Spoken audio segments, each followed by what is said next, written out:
a millionaire sees a homeless woman and her child in the rain and gave her his credit card. A few days later, he went to the police and reported that the night was intensely dark and the relentless rain drummed a somber rhythm on the roof of Dennis's car. He was driving his sleek black BMW, headlights casting rippling reflections on the puddle-strewn streets. The wipers beat steadily, clearing his view, but his mind drifted, tangled up in thoughts of an upcoming, critical presentation. This wasn't just another task on his calendar. It was the kind of meeting that could shape the future of his international business. As his headlights cut through the shadows, he mentally rehearsed each line of his pitch, imagining his partner's reactions. But when he stopped at a red light, something by the side of the road pulled his attention away from his carefully ordered thoughts. Under a dim streetlight, a hunched figure stirred a deep sense of empathy in him. A young woman, holding a baby wrapped in a worn-out blanket, sat there, trying to shield the child from the relentless rain. The sight was gut-wrenching, and a small voice urged him, "Help them, don't just pass by." Dennis shook his head, pushing back against the thought. "It's pouring rain, and I don't have the time right now," he reasoned with himself. His hand on the steering wheel shook slightly. Someone else will help. They must. The light changed to green, and he drove on, trying to distance himself from the scene. But his conscience wasn't so easily dismissed. The image of the woman and her baby lingered in his rearview mirror, reminding him of his own vulnerabilities and compassion. Then, he noticed a dark figure emerge from the shadows. A tall man, hood pulled up, was approaching the woman in an intimidating manner. She tried to move, but stumbled, clutching her baby as she fell, her cry barely audible over the rain. Dennis couldn't ignore it any longer. He slammed on the brakes, parked with a jolt, and jumped out, unfazed by the rain soaking him. The man, realizing he'd been seen, turned and melted back into the night, just as quickly as he had appeared. When Dennis approached the woman, he noticed her blue eyes were filled with fear and hesitation. "Are you okay?" he asked, reaching out a hand with careful gentleness. She looked up in shock at the unexpected kindness of a stranger. I think so," she answered uncertainly, her voice trembling as much as her drenched shoulders. His eyes drifted to her knee, which was visibly injured and twisted in a painful way. "Your knee doesn't look too good," he observed with concern. She sighed, a mixture of pain and weariness in her expression. "I hurt it earlier today." "Someone chased me almost 2 blocks, she admitted. "I fell trying to get away." Dennis's concern deepened. "Do you know him?" he asked, his tone serious. She shook her head, instinctively holding her baby even closer. "No, I've never seen him before. I don't know what he wanted from me. From us." Dennis felt his heart tighten at her words. He scanned the area, making sure the man was nowhere nearby, then quickly decided on what to do. "We should get you to a hospital. It's not safe here." Gently, he helped her to her feet and supported her as they moved toward his car. Once they were seated inside, with her and the baby in the passenger seat, the rain began to ease up, as if even the sky took a breath. Dennis sensed his evening was about to take a very different turn than he had planned, but somehow he felt he was exactly where he needed to be. As they headed toward the hospital, the woman introduced herself. "My name's Joyce White," she said, her voice still unsteady. "And this is Evelyn, my daughter." Dennis nodded, indicating he'd heard her, though his focus remained on the road ahead. Whatever meeting he'd scheduled would have to wait. Driving through streets that were finally calm after the rain, Dennis kept his attention forward, though he couldn't help glancing over at Joyce and her daughter. Joyce cradled Evelyn close, the little girl's head tucked beneath a blanket to shield her from the cold. Breaking the silence, Dennis asked, "How did you end up out here like this?" Joyce looked out the fogged window, and let out a heavy sigh. "My life hasn't been simple," she began, her voice soft and uneven. "I grew up in a home filled with anger. My mother passed when I was 10, and my father, he never recovered from it. He took all his pain out on me. When Evelyn came into this world, I knew I had to get away. I couldn't bear the thought of her growing up in that place." Dennis felt a tug at his heart as he listened to Joyce speak, recognizing the courage of a woman who, despite everything, fought for a brighter future for her child. "You're incredibly brave," he told her, genuinely admiring her strength. Joyce gave him a faint smile, nodding in appreciation. "I just want Evelyn to have a real shot at happiness, something I barely knew myself." As they arrived at the hospital, Dennis carefully helped Joyce out of the car, cradling Evelyn while Joyce balanced herself on her injured knee. Together, they made their way to the emergency room, where he explained the situation to the receptionist. She immediately summoned a nurse. While Joyce received attention, Dennis took care of the paperwork, making sure the staff knew to use his credit card for all costs. "Please make sure they have everything they need," he said, his voice steady and serious. The nurse, a kind-looking woman around middle age, nodded, clearly moved by his concern. "Don't worry, sir. We'll look after them." Dennis turned to Joyce, who was now seated in a wheelchair with a peacefully sleeping Evelyn resting in her arms. "I have to go now, but I'll be back soon," he promised, feeling a surprising reluctance to leave. "Thank you for everything, Dennis. I can't imagine what I'd have done without you today," Joyce replied, gratitude shining in her blue eyes. He smiled back, a simple nod masking the depth of what he felt. "Take care. I'll see you soon," he reassured her, taking one last look at Evelyn before heading back to his car. On the drive back to his life of deadlines and meetings, Dennis found himself lost in thought, replaying the unexpected events of the day. The image of Joyce and Evelyn lingered in his mind, a striking reminder of life beyond his usual focus. As he pulled into the parking lot of the high-rise where his next meeting was waiting, his phone buzzed with an urgent call from his assistant, Amanda. Her voice was quick and slightly worried. "Sir, everyone is here for the meeting. You're the last one we're waiting on." "I'm getting in the elevator now," Dennis replied, hanging up. He took a steadying breath, bracing himself for the switch from one world to another, though he knew something inside him had shifted that rainy night. As the elevator climbed, Amanda's hurried words echoed faintly in his mind. He straightened his tie, a nervous habit that was more for comfort than anything, as he tried to push the persistent images of Joyce and Evelyn out of his mind, knowing they'd left a lasting mark. "Stay focused, Dennis.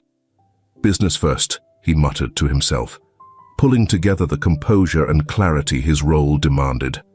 The elevator chimed, announcing his arrival on the right floor, and as he exited, his expression became more resolute. Amanda stood waiting, visibly relieved to see him. "Sir, everyone's been waiting. They've already asked about you twice," she said, her tone a mix of concern and reassurance. "Got it, Amanda. Let's do this," he replied with a firm nod. Together, they walked down the sleek corridor toward the conference room, where partners and investors were shifting impatiently. As Dennis entered, all eyes locked onto him, filled with a blend of expectancy and mild frustration. "Dennis, where have you been? We're running behind," one of the partners, a stern-faced man in his 50s, stated. "Apologies for the delay. An unexpected issue came up," Dennis answered, keeping his tone steady. "But I'm here now, and we're ready to get started. Let's focus on what really matters." Without further discussion, he moved to the head of the table, opened his laptop, and launched into his presentation. The projected slides showcased detailed graphs and future projections, each one thoughtfully designed to persuade. While presenting, fleeting thoughts of Joyce and Evelyn surfaced, but he channeled them to drive his performance forward. The room, initially tense due to his late arrival, began to relax. Faces around the table softened, replaced by nods and murmurs of agreement. Dennis expertly fielded tough questions and addressed complex scenarios, handling each one like the seasoned professional he was. As time passed, the tense energy evolved into a shared sense of achievement. After the final slide and last question, the room fell silent in acknowledgement. Amanda was the first to speak, her face bright with pride. "Congratulations, sir. That was impressive, especially considering the late start." Dennis allowed himself a small nod of satisfaction as he closed his laptop. "Thank you all for your patience and commitment. Thank you for your confidence. I promise the outcome will speak louder than words." The partners rose, exchanging handshakes and friendly backpats, each echoing Amanda's words of reassurance. As everyone began to leave, Dennis lingered for a moment, his mind drifting to the woman and child in the hospital. "Amanda, could you handle things here? I need to check on something before I call it a day," he said, already making his way to the door. "Absolutely, sir. Everything's under control," she replied as he hurried off. As Dennis stepped into the parking lot, he realized he couldn't just fall back into his regular routine. That rainy night had left him with a feeling he couldn't shake. He needed to check on Joyce and Evelyn to make sure they were truly safe and looked after. Driving back to the hospital, his phone buzzed several times, but he ignored it, fully focused on this new priority. As twilight settled over the city, Dennis gathered his partners and Amanda in the office, explaining the unexpected events that had kept him away earlier. They sat around the large mahogany table, the tension from before still thick in the air. "I know my delay raised some concerns," Dennis began, his tone steady and serious. He explained his encounter with Joyce and Evelyn, the urgency to get them to the hospital, and how the experience had shifted his view on what truly mattered. William, a senior partner, folded his arms, his expression hard with disapproval. "Today, you risked the company's reputation by acting impulsively for people you barely know. That was reckless, Dennis." Keeping his calm, Dennis met William's eyes with a steady gaze. "I understand your concern, William, but I don't regret what I did. Sometimes, we have to remember that we're people first, before we're business professionals." Amanda, ever the diplomat, stepped in gently. "Maybe there's something to be learned here, William. Sometimes generosity itself is a form of leadership." Some partners murmured their agreement, while others looked unconvinced. In the end, the group agreed to let the matter rest, choosing to focus on keeping the business moving forward. "Have a good weekend, everyone. See you Monday," Dennis finished, ending the meeting with a friendly but firm tone. The following morning, under the gentle glow of dawn, Dennis made his way back to the hospital, his mind racing with hope, mixed with apprehension about Joyce and Evelyn's well-being. Stepping up to the reception desk, he was met with a courteous smile from the receptionist, who quickly began searching through the system for information. "Sir, it looks like Joyce White and the baby were discharged at the end of the night shift," she informed him, her tone steady and professional. Dennis felt a sudden chill run through him as the news hit, dashing his expectations. "Did they leave any contact details? Any address where they might have gone?" he asked, struggling to keep the urgency out of his voice. The receptionist double-checked the system, her fingers moving swiftly across the keyboard. "I'm afraid there's nothing here beyond the initial care records," she replied. Offering her a quick nod of thanks, Dennis turned from the desk, his mind churning with unanswered questions. He walked back to his car, each step weighed down by an intensifying sense of worry and frustration. Driving back home, the gravity of the situation began to set in. Without any leads on Joyce and Evelyn's whereabouts, Dennis found himself staring down a weekend filled with doubt.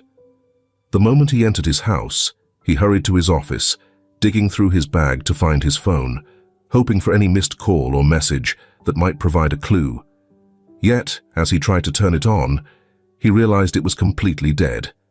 With a frustrated sigh, he plugged it into the charger, his thoughts wandering, consumed with what to do next. That evening, as he sat down to a solitary dinner, the uncertainty gnawed at him, hinting at a long and difficult weekend ahead, filled with questions about Joyce and Evelyn's sudden departure. Early Saturday morning, with the first rays of light barely touching the sky, Dennis plugged his phone back into the charger. While he waited for it to charge, his mind swirled with thoughts of Joyce and Evelyn. The moment the phone powered on, a flood of notifications appeared, all showing transactions on the credit card he had left with Joyce at the hospital. Scanning through the purchases, he saw listings for expensive electronics, a massive TV, and even a gaming console. His jaw clenched in frustration and disappointment. How could she? He muttered to himself, feeling a wave of anger mixed with a deep sense of betrayal.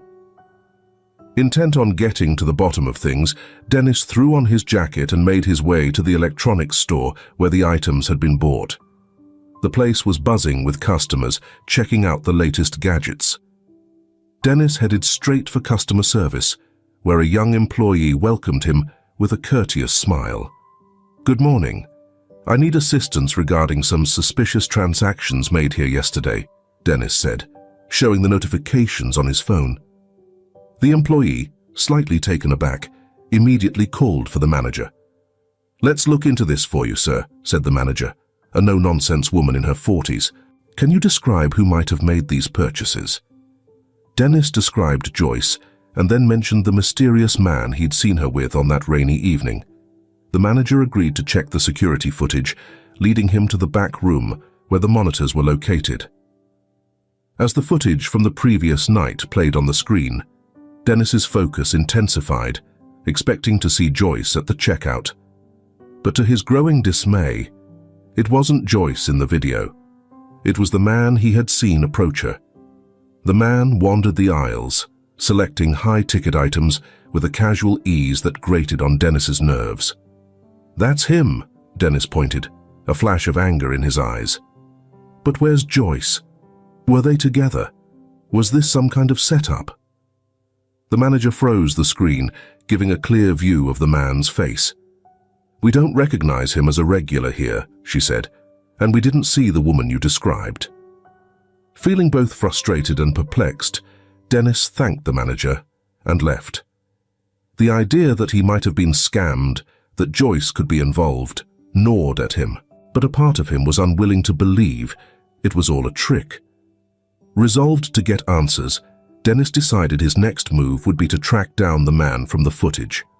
With a copy of the video and the man's face clear in his mind, he got in his car and drove to the nearest police station to file a report and ask for their assistance. Determination and frustration mingling inside him, Dennis walked into the busy police station. The lobby buzzed with activity. He approached the reception desk, where an officer looked at him with a professional but cautious expression. "Can I help you, sir?" she asked, noting the tension in Dennis's face. "Yes, I need to report a case of fraud and possible manipulation," Dennis stated, handing the officer a copy of the surveillance footage.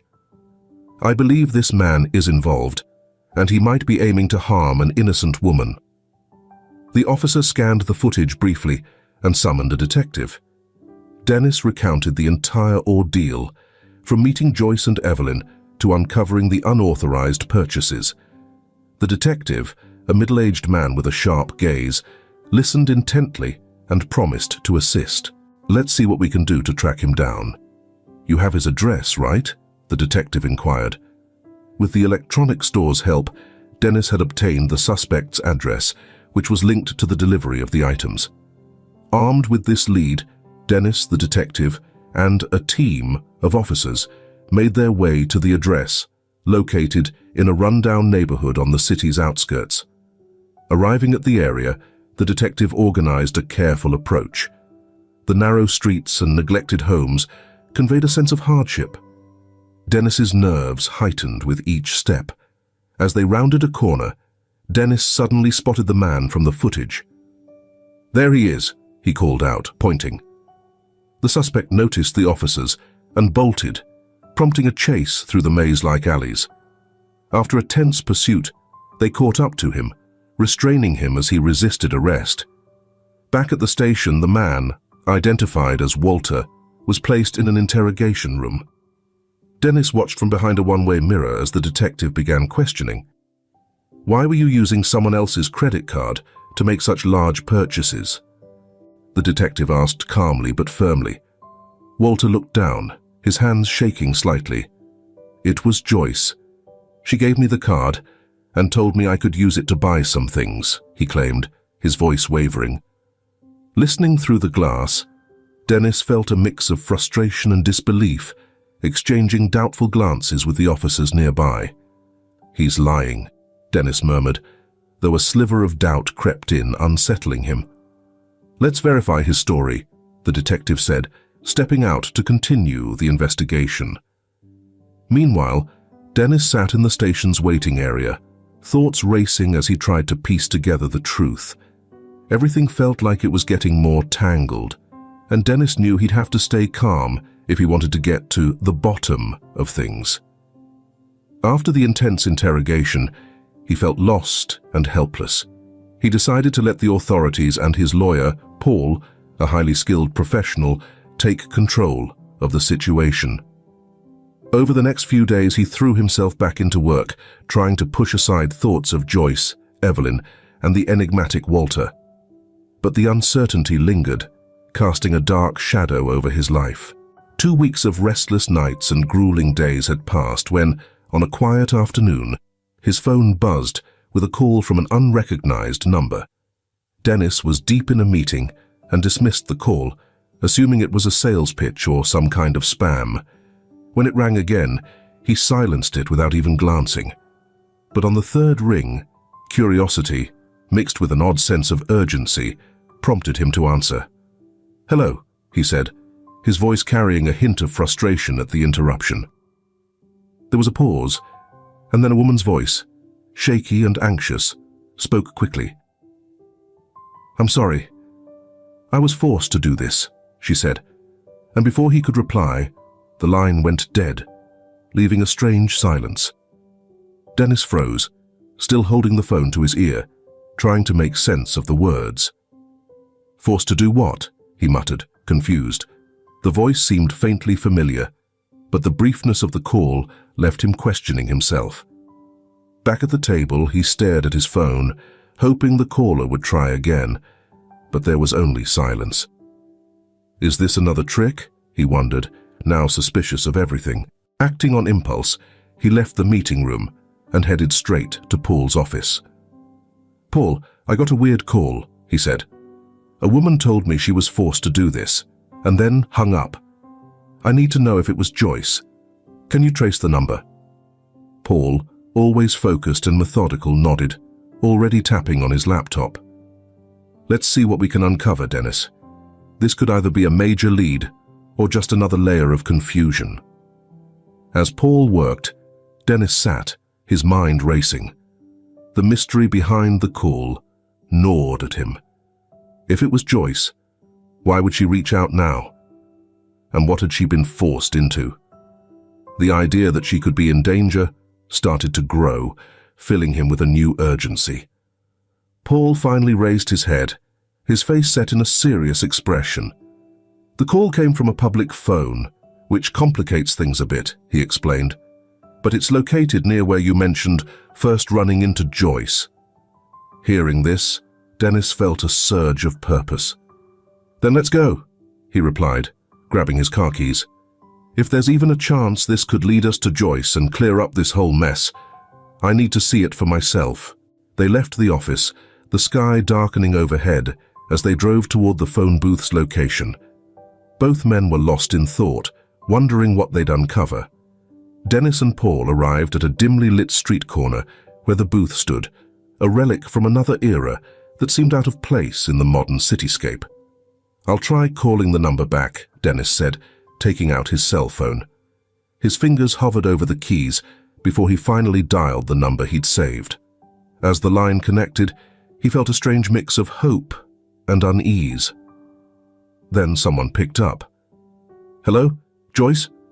If that's really your name," he said, suspicion coloring his voice. There was a brief silence on the other end, then a tearful voice answered, full of distress. "Yes, it's me, Dennis. I'm so sorry for all of this. I was forced to give the card to Walter.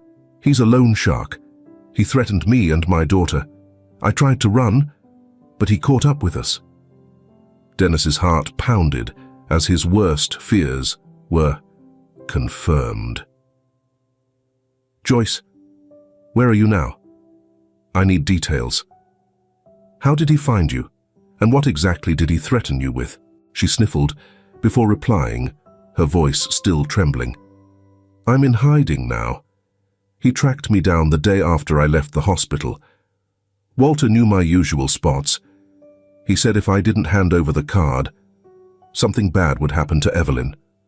Joyce's agony was almost tangible, even through the phone. "Please, Dennis, you have to believe me. I'll send you my location. Come see my documents. They'll prove everything." Dennis quickly jotted down the address Joyce shared. "I'm on my way. Stay put, and don't tell anyone else about this," he instructed, as Paul, standing beside him, listened carefully. After hanging up, Dennis turned to Paul. "She's in trouble, Paul. We have to help her." Paul nodded, his face serious. "I'll reach out to the police to make sure we have backup. We don't know exactly what we're walking into." They headed to the car together and set off for the address Joyce had given. The car ride was quiet, both men absorbed in their own thoughts, considering what they might uncover. When they arrived, they found a rundown building in a neglected part of town. A knot tightened in Dennis's stomach. "I hope we're not too late," he muttered, as they climbed the stairs to the apartment Joyce had mentioned. Dennis knocked on the door, his heart pounding with anticipation and dread. After a tense moment, the door creaked open, and there was Joyce, shaken but unharmed. She quickly let them in, casting a wary glance down the hall before closing the door.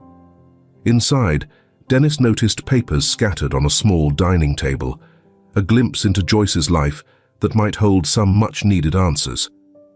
But before they could dive into any discussion, Dennis's phone rang, breaking the tense silence. It was his lawyer, with urgent news about Walter. Over the next few days, Dennis and Paul worked tirelessly, piecing together each detail connected to Joyce's life. The pressure of the situation kept them going as they waited for more information from Dennis's lawyer. Finally, on a hot, humid afternoon, Dennis's phone rang. It was his lawyer, Tyler, whose voice carried a mix of relief and concern. "Dennis, I have some good news and some significant confirmations," Tyler began. "We've verified Joyce's identity through several documents and records. She's who she says she is, Joyce White, daughter of Edward White, and her father has a troubling record with multiple assault complaints against him." Dennis felt a blend of relief and worry hearing this. "This explains a lot, Tyler, but it also makes me more concerned for her safety and for little Evelyn's. We have to act quickly." "Absolutely," Tyler replied. "I'll keep investigating and update you on any progress." After ending the call, Dennis picked up his phone, feeling a surge of resolve. He dialed Joyce's number, eager to share the latest information and plan their next steps to ensure her safety. The phone rang a few times before Joyce answered, her voice sounding hesitant and a bit shaky. "Joyce, it's me. My lawyer has found something significant, and we need to go over it. Are you in a safe place right now?" Dennis's voice was thick with worry. Before Joyce could answer, a loud crash cut into the conversation. Dennis could hear the thud of something heavy slamming against what he guessed was a door. "Joyce, what's happening over there?" he shouted, his heart pounding with anxiety. Another loud bang and muffled screams interrupted her as she started to say, "Dennis, I—" The phone slipped from her grasp, and Dennis listened helplessly to the sounds of chaos. Thuds, shouts, and frantic movements filling the air. "Joyce!" Dennis shouted into the phone, unable to do anything but listen. The noise of a door breaking down and more terrified screams filled his ears, heightening his panic. With no other options, Dennis bolted to his car, phone still glued to his ear, trying to make sense of the violence unfolding. As he raced toward Joyce's apartment, he fought to keep calm, but fear and concern flooded his mind. Nearing her building, he could already hear the wail of sirens approaching. Though the call was still connected, he could only hear fragments, scattered sounds and occasional faint words from Joyce. Dennis parked hastily and sprinted toward the building, praying she was safe, but fearing the worst. He rushed down the hallway, listening to the chaotic sounds over the phone, growing more desperate with each step. "Is Walter behind this?" he shouted to his lawyer, who was still on the line, urgently coordinating with the police. "He escaped custody just days ago," the lawyer replied, his tone grim, recognizing the severity of the situation. "Dennis, I'm sorry. I didn't think it was worth mentioning.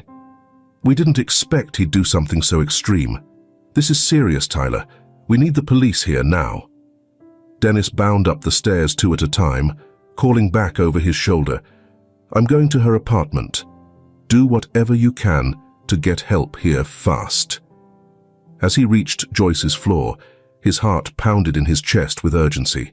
The hall was strangely quiet, yet the muffled sounds of a struggle still echoed through his phone, sharpening his focus. The door to her apartment was slightly open, its frame visibly splintered, a clear sign of forced entry. "Joyce," he called, pushing the door open wider and stepping inside. The place was a mess, with overturned furniture and personal items scattered everywhere. From the far end of the hallway, the noise of a struggle came from the bedroom.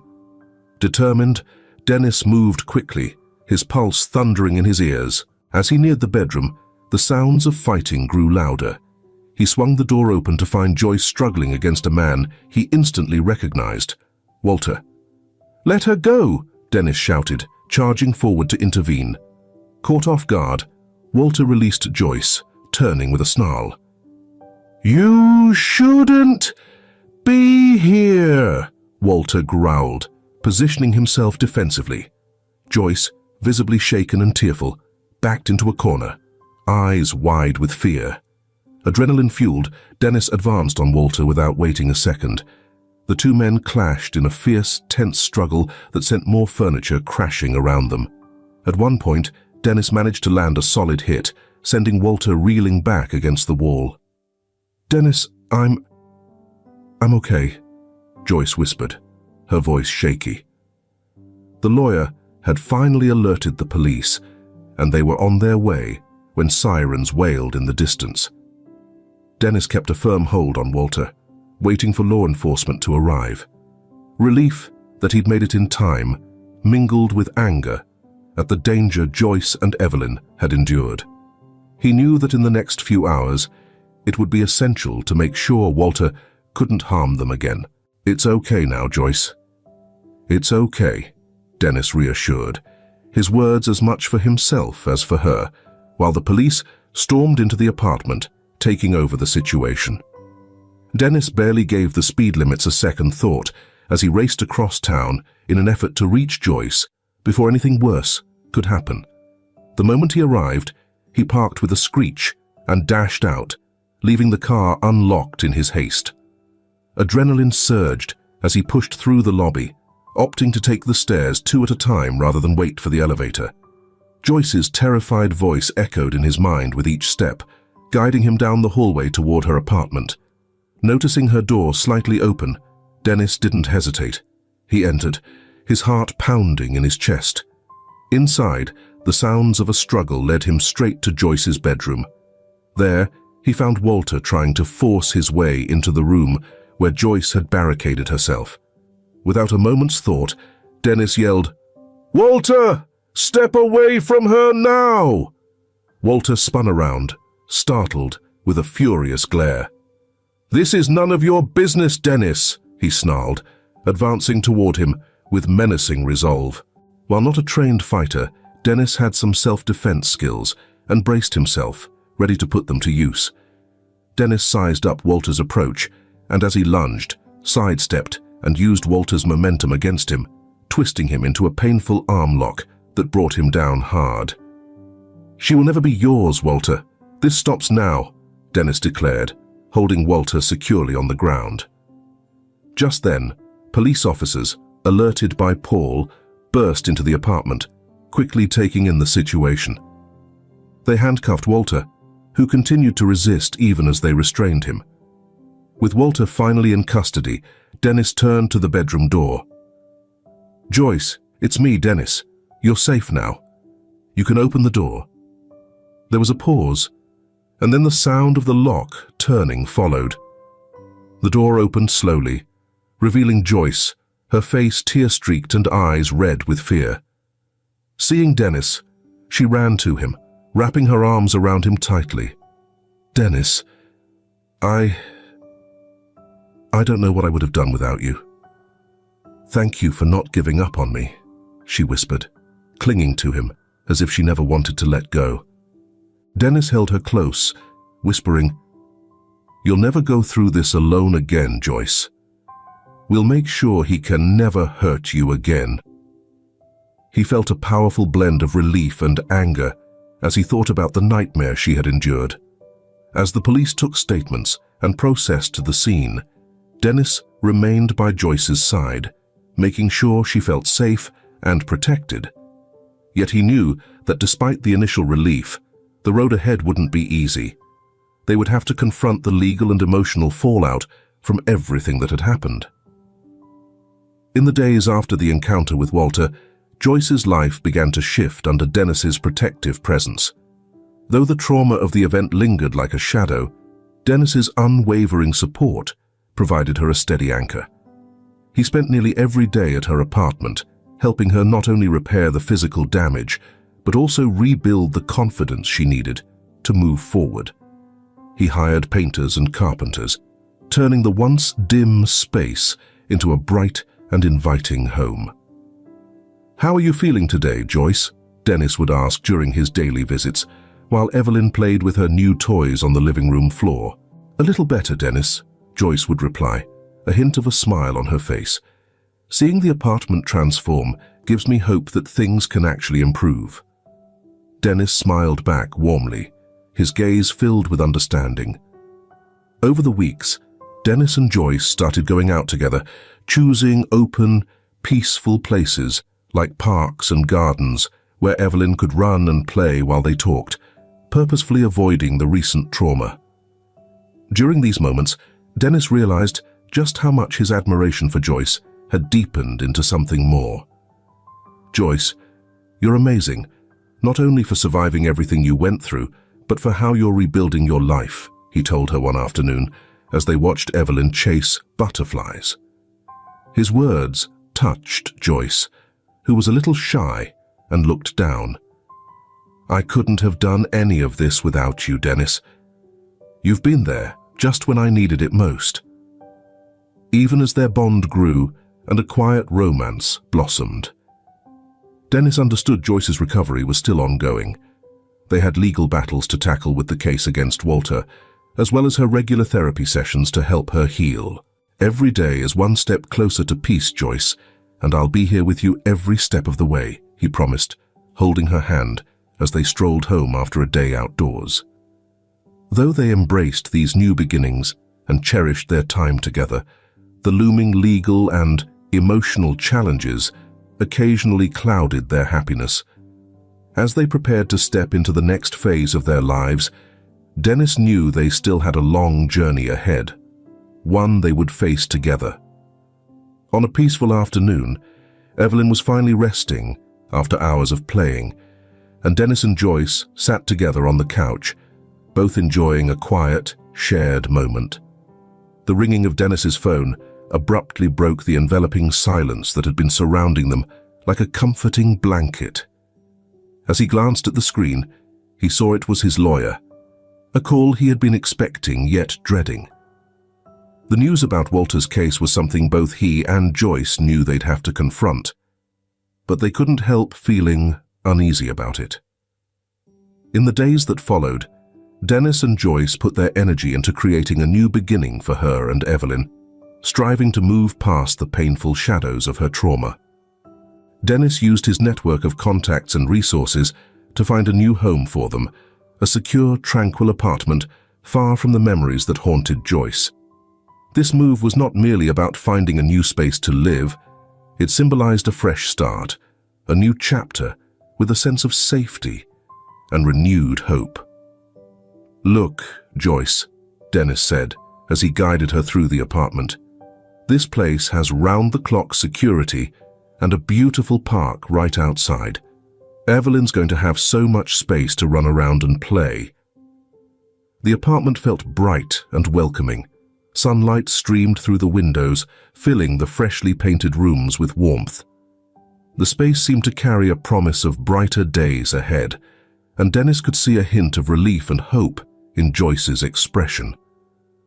Joyce held Evelyn's tiny hand, her gaze traveling across the spacious rooms as she let herself imagine a life where fear didn't linger in every corner. "This is perfect, Dennis. I honestly don't know how to thank you for all that you're doing for us," she said softly, her voice filled with sincere gratitude. Dennis shook his head gently, a warm smile crossing his face. "You don't need to thank me, Joyce. Seeing both of you safe and happy, that's all I need," he replied, truly content to be able to help. Yet, even as they settled into this new place with hopes of a fresh start, the fear of Walter and his connections still hung over them like a dark cloud. One quiet afternoon, as Dennis and Joyce organized some of her belongings in the new apartment, Dennis's phone rang again. The moment he saw his lawyer's name on the screen, his heart skipped a beat. Answering quickly, he heard the lawyer's tense voice on the other end. "Dennis, we have a problem." The lawyer's tone made Dennis's heart sink. It appears Walter wasn't acting alone. He has allies, and they're not happy about his arrest. Our information suggests they might try to retaliate against Joyce, possibly as a form of intimidation before the trial. A cold dread washed over Dennis as he listened. He looked over at Joyce, who was playing with Evelyn, blissfully unaware of the new threat. "What do we do?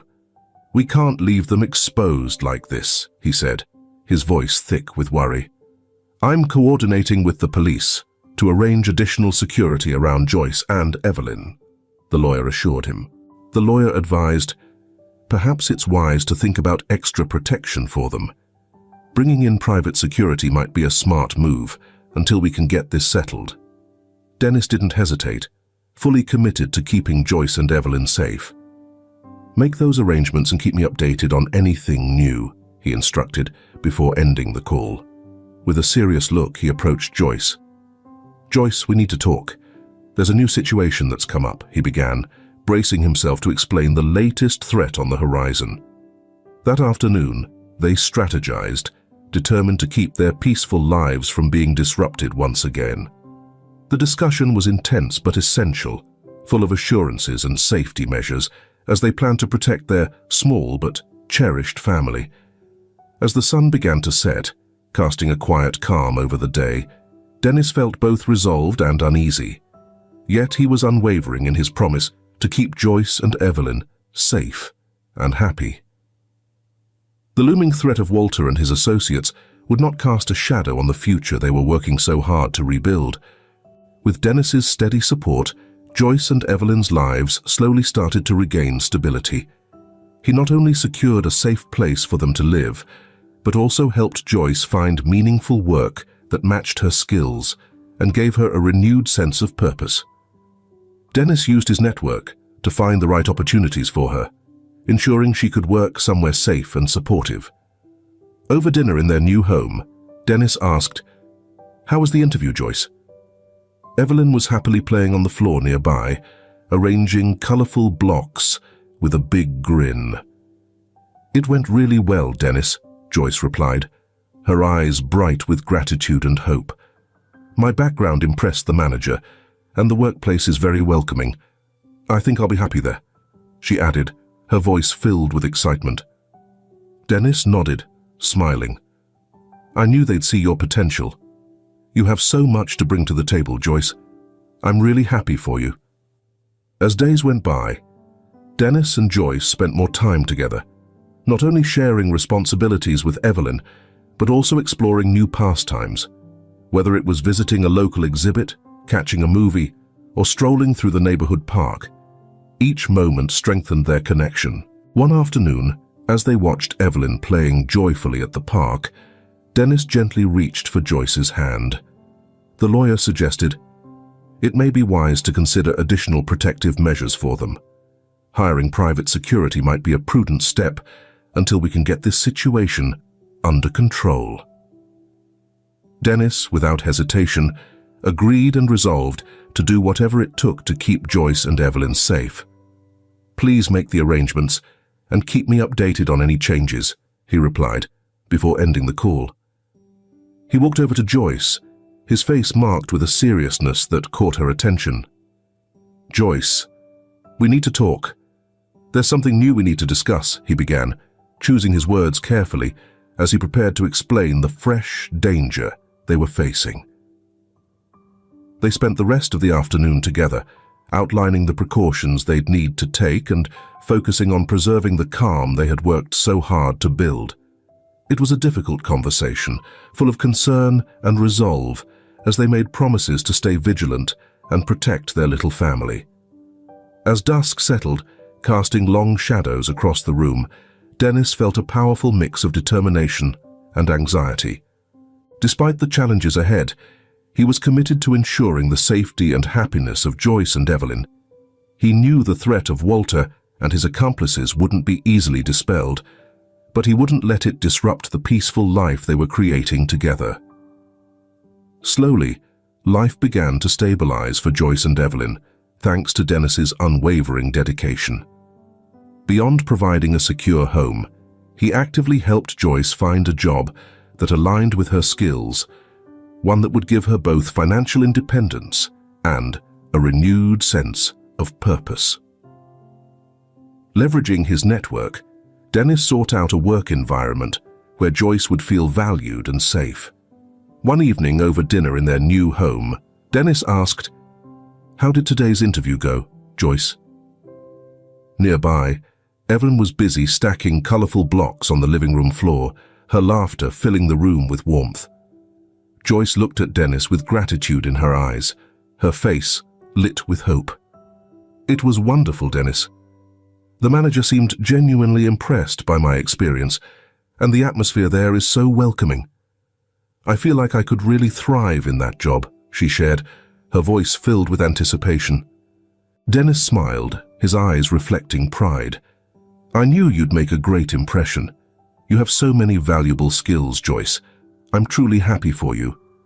With each passing day, Dennis and Joyce found themselves growing closer, not only as partners in caring for Evelyn, but as friends who enjoyed sharing new experiences.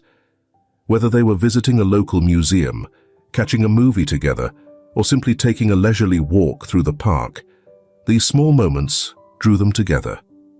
One afternoon, as they watched Evelyn gleefully playing in the park, Dennis gently took Joyce's hand. "Joyce, I never imagined that everything could change so profoundly in such a short time.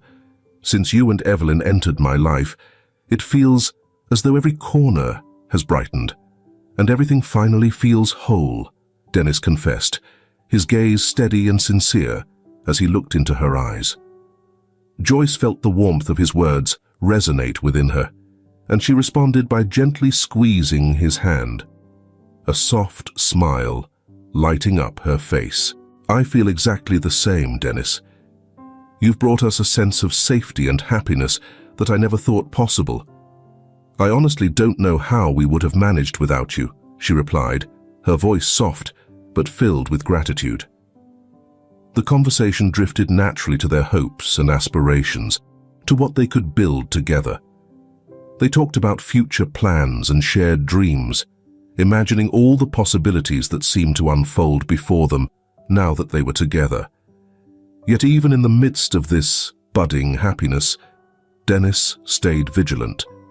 His protective instincts remained strong and his awareness sharpened by the knowledge of potential dangers that could still threaten them. His commitment to keeping Joyce and Evelyn safe was unwavering, and he was determined to stand guard, prepared for anything. As they discussed ideas for a small picnic planned for the coming weekend, Dennis's thoughts turned to the matter of security once again. Maybe we should consider taking some personal safety classes, just to be ready for anything, he suggested, always practical and thoughtful. Joyce nodded in agreement, recognizing the wisdom behind his suggestion. That's a good idea. It would definitely make me feel more confident, knowing we're prepared to protect ourselves, she said, appreciating his constant care and concern for their well-being. That evening in the park became one of those meaningful moments, one of the early milestones in this new phase of their lives. Each day that passed seemed to erode the shadows of their past, replacing them with the light of a promising future they were building together, step by step. As time moved forward, days turned into weeks, and weeks into months. Dennis, Joyce, and Evelyn settled into a tranquil routine, their lives filled with small but deeply treasured moments. The routine interwove their lives seamlessly, creating a rhythm in which each day brought new reasons to be grateful. Evelyn was growing quickly. Her laughter filled their home, her boundless curiosity inspiring countless small adventures as a family.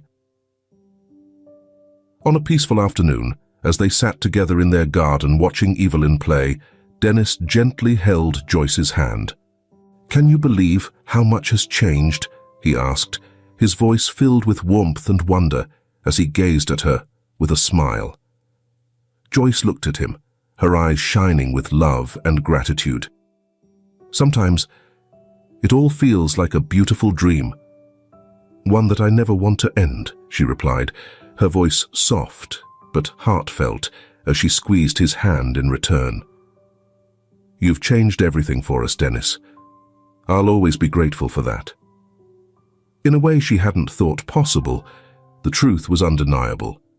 What started as a simple, kind gesture on that rainy night had blossomed into a bond that ran deep. Together, they had woven a shared life, one they hadn't seen coming, yet now couldn't imagine any other way. "I'll always be here for you too, no matter what happens. We'll handle whatever comes our way together," Dennis promised, his voice steady with determination. Joyce nodded, feeling renewed strength from his words. With Dennis by her side, she was sure she could face anything. As the sun dipped below the horizon, casting warm, vivid colors across the sky, they noticed someone approaching their gate. It was Paul, their lawyer, walking with a solemn, serious expression that made Dennis stand up at once. "Dennis, Joyce, I'm sorry to interrupt, but there's something we need to discuss," Paul said, looking intently at them both. "I just received a call from the police. They have news about Walter, and apparently there's something crucial you need to know." Dennis and Joyce exchanged anxious glances, a sense of unease settling over them. "What happened, Paul?" Dennis asked, maintaining a steady tone. "Walter, he confessed everything. But it's more than just the crimes we were already aware of," Paul continued, pausing to make sure he had their full attention. "It turns out he was being controlled, used in a much larger scheme involving some very influential people in the city. And Joyce, it appears your father was involved." Paul's words hit Joyce hard, like a physical blow. "My father? How could he? He never said anything about this." "Yes, it seems he was deeply indebted to some dangerous people. Walter was used to manipulate you, pressuring you into situations that unknowingly served your father's interests," Paul explained, his tone heavy. Joyce's past, which she thought she'd left behind, had returned in a way neither of them had expected, twisting her redemption story into something more tangled and mysterious. Feeling Dennis's supportive squeeze on her hand, Joy steadied herself. "What does this mean for us?" she asked, her voice shaky. "We'll face it together," Dennis replied firmly. "Nothing is going to tear us apart." So, as unexpected truths unraveled, Dennis, Joyce, and Evelyn braced themselves for what lay ahead. Their story wasn't over. It was only deepening, each new chapter filled with challenges, but also with steadfast hope and love. Whatever fate held in store, they were resolved to face it together as a family. If you haven't already, hit that subscribe button below to follow along with us. Thank you for your support, and we'll see you in the next video.